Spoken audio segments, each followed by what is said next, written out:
स्वयं माता उमा ने भगवान महेश से पूछा था।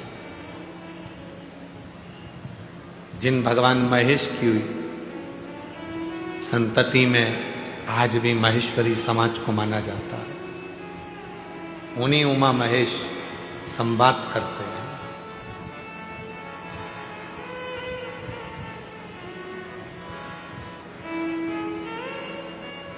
उन्हीं उमा महेश माता उमा ने महेश भगवान से पूछा, शिव जी से पूछा,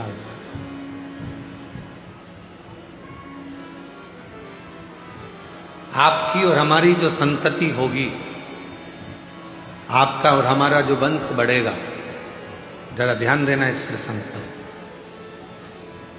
सब अपने व्यापार में, सब अपने व्यवसाय में, सब अपनी नौकरी में, सर्विस में व्यस्त हो जाएंगे कली काल में।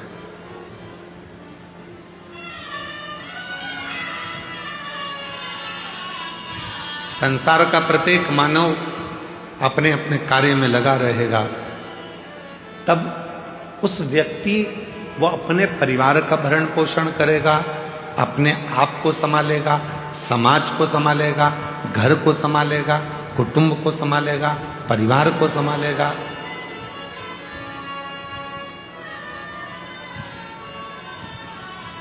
हो सकता है वो आपको भूल जाए, हो सकता है वो आपका स्मरण ना कर पाए, तब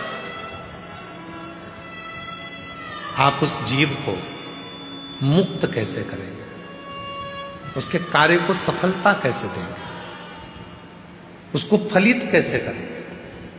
भगवान महेश ने मां उमा को जो कहा वो आपकी जिंदगी में उतार कर रखना।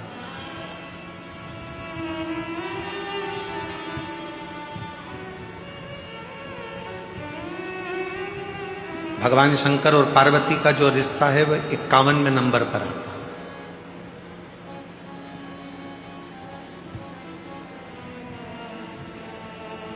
माता सती और शिव जी का जो विवाह है वो 49वें नंबर का है।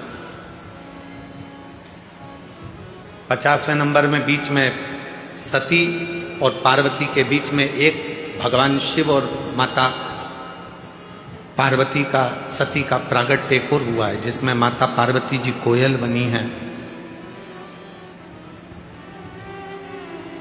और भगवान देवाधिदेव महादेव नीलकंठ बने हैं। ये बीच में